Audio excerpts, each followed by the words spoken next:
see these templates everywhere. You want to buy them, you think they're going to align to your brand, or you just want to be a graphic designer for the day. Welcome back to Duo On Air. I'm Abby. And I'm Courtney. And we're the X agency turned entrepreneurial team that puts the Duo in Duo Collective. Our boutique organic marketing agency specializes in SEO, social media strategy, and branding.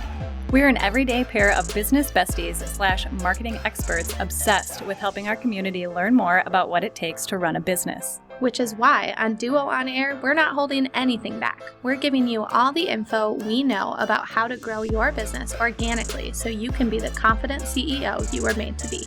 And how to navigate life as a small business owner. Whether it's on your own or with your best friend by your side, so grab your coffee or your mimosa, we don't judge, and settle in for a quick value-packed episode of Marketing Tips.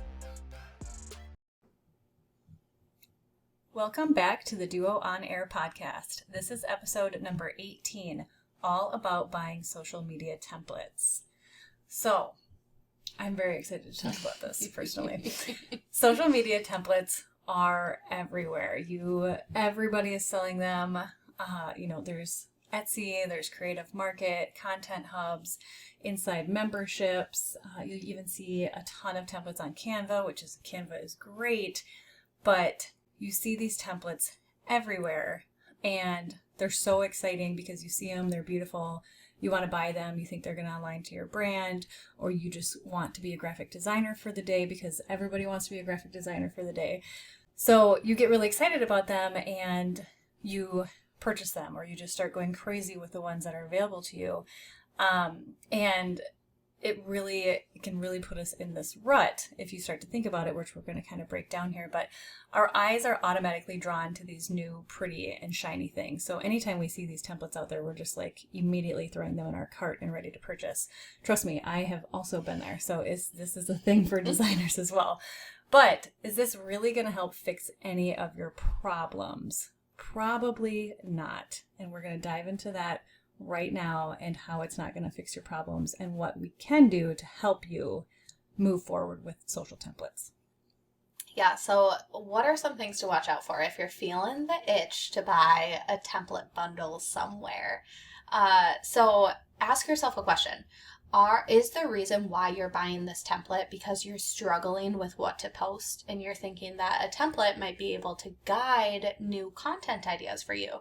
Because sometimes you see a template and you love the layout and you're like, wow, that is an awesome blog post layout, or that is an awesome layout to share some of my services or my offerings, or maybe that's a really cool community repost share template. So you're thinking that this will help drive new content ideas for your business because you're sick of asking the question, what the heck should I post on Instagram today?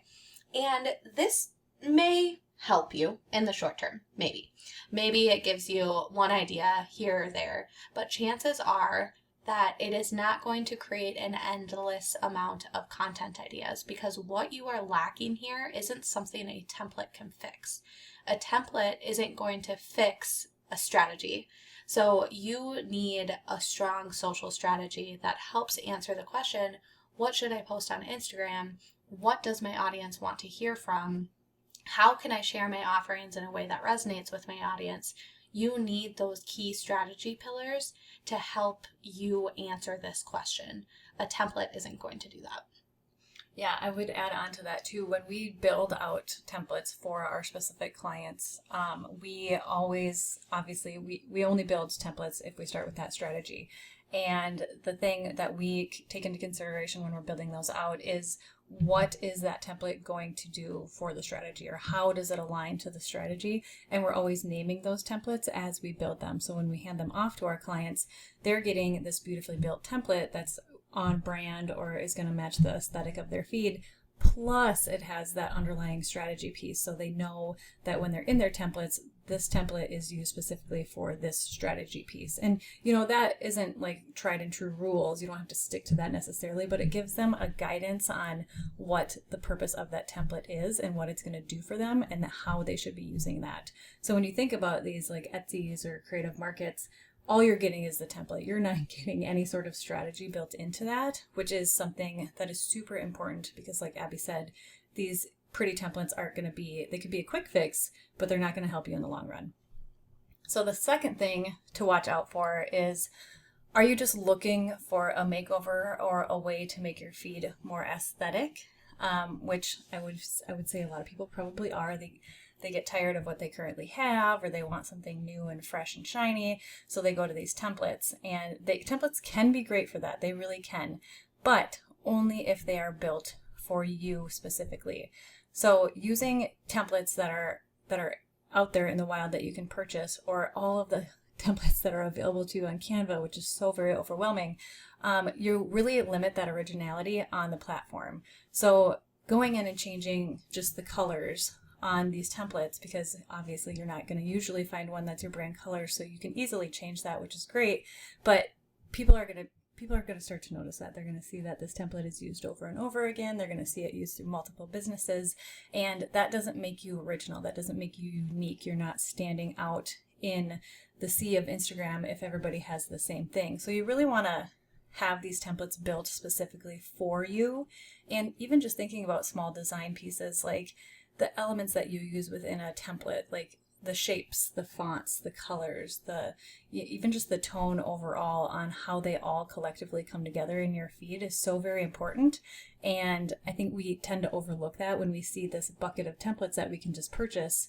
They are gorgeous. All of them are gorgeous. I've definitely gotten to the hole of looking at all of them too, but they are things that people already have because they're available for purchase for someone. So you're not really standing out or being unique or making sure that those templates are built specifically for you, because those templates out there that you can purchase are built specifically for anybody. And I will say that's one of my favorite things to watch as Courtney builds templates for her clients, because she always finds these unique ways to incorporate brand patterns or brand elements, or even just like the line treatment of how this brand flows. Just incorporating those things into a template is so important, and what helps you stand out and makes it your brand. So if you don't, and on that note, if you don't have your brand defined and you just have colors that you're swapping out for your templates and you have nothing unique about your brand, like a pattern or like just defined fonts or just a defined pattern or anything that kind of differentiates your brand, you're going to fall flat in the sea of everything else happening.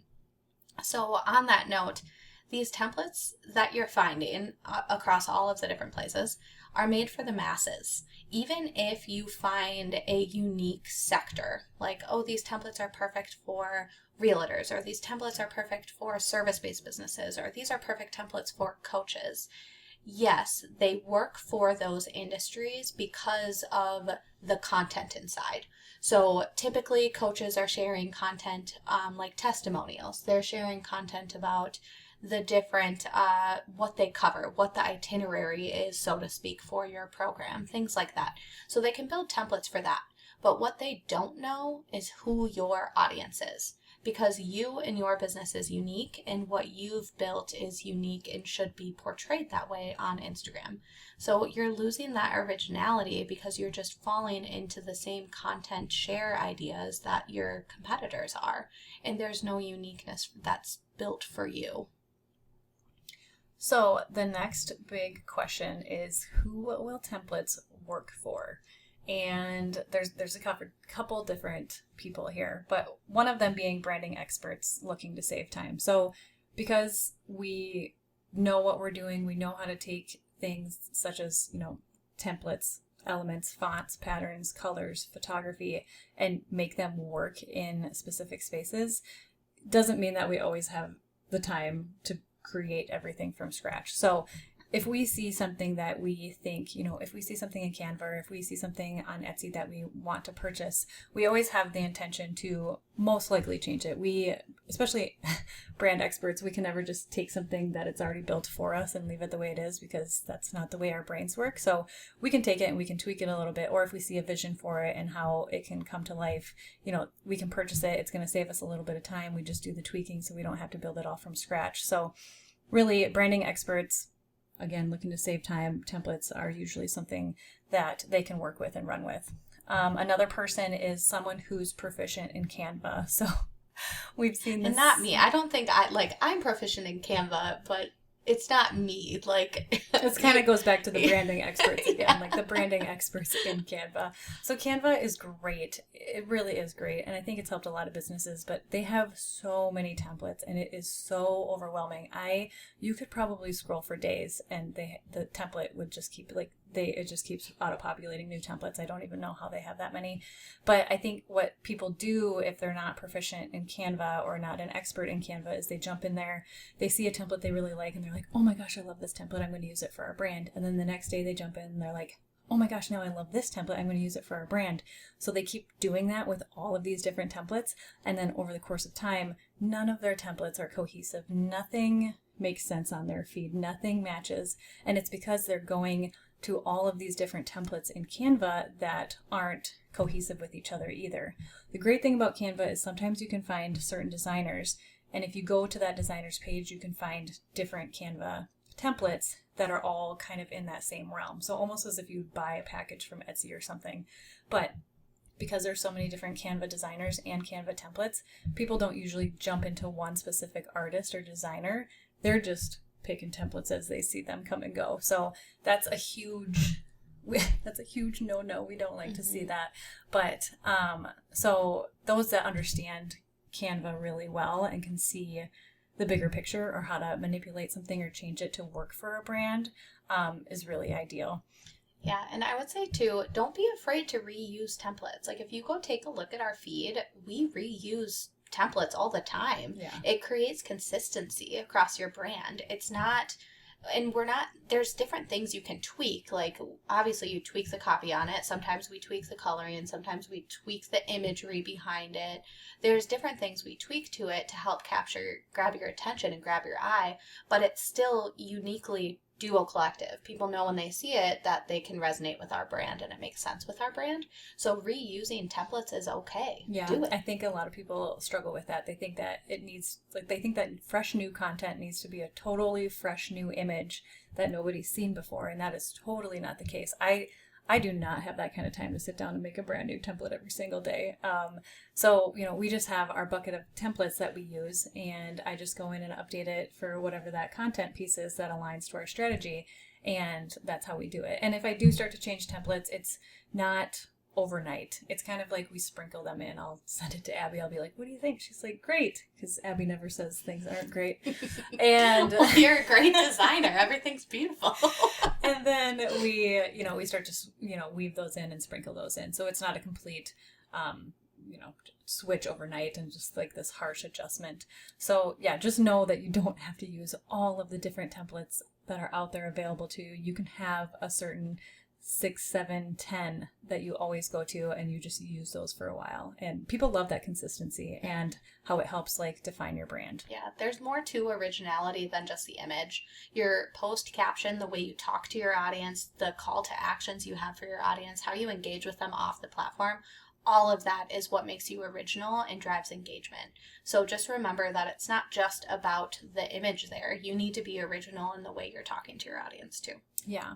And that brings us to our last one, who will these templates work for? And that's someone with an extra strong strategy and clear audience persona. So like we had mentioned earlier, when you have that super strong strategy that you can always go back to, you're able to take that strategy first and develop those templates second. So you've got the strategy in mind and you understand what you need to post and how you need to be talking to your audience.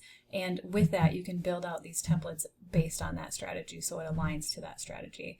That we can't push that enough. That's definitely the thing that you should be strategy first, template second, or template even third. Like when you think of the strategy, what are you going to be talking about and what is that content that you're going to be telling or giving your audience? Those are the really big pieces. And then next comes that template and how it aligns to that strategy part. Mm-hmm. Yeah, that's actually the exact flow we follow with all of our social strategy clients. Is we actually do start with some of the pretty stuff because everyone loves the pretty stuff. So they do. We always start with a mood board because we want you to get the vision of what does your brand look like on social media? How can you bring that in? And that inspires the templates. But then we pause. We hit pause on anything pretty and visual, and we look at the strategy pillars. What content buckets should you be posting, and what are some post ideas And then Court takes all of those ideas and the content pillars and the strategy behind it to build the templates. It's not, otherwise, when you're buying templates, you're just doing that backwards. You are buying the templates and then making the content fit into the templates, when your templates should be working with your content and your strategy first. And it's actually crazy how much easier it is. You wouldn't think that it would be easier because, or you're really excited about the visuals because, like Abby said, everybody gets super excited about the creative part of it. But when you have that strategy nailed down, it is so much easier to create those templates based on the strategy that you have. So you know that everything is making sense, fitting together, and aligning to the bigger picture. Mm-hmm. We can't tell you how many times clients have came to us and they're like, I have bought bundles of templates here and there and here and there, but I'm still struggling. I still need help. And templates they're cheap. They are. You can buy a pack of templates for $20. And you buy them and then you might use them for a little bit and then you still find that you're struggling with the same issues that we just went through. So bottom line, don't use templates as a Band-Aid to really fix some of those larger issues on Instagram, and really take a step back and understand what you're struggling with. Can you identify that strategy, that content pillar, that audience? Can you do that for yourself? Do you need to hire an expert to help you figure that out? And then you can take a look at templates as an opportunity. But keep in mind that even then, if you aren't a branding expert, they might not work for you and you might still need an expert to help you anyways. If you like this episode, please be sure to share it with a friend and subscribe so you don't miss any new episodes dropping every Monday. Plus, if you haven't already, please leave us a review and don't hesitate to share any new episode ideas. We love hearing from you and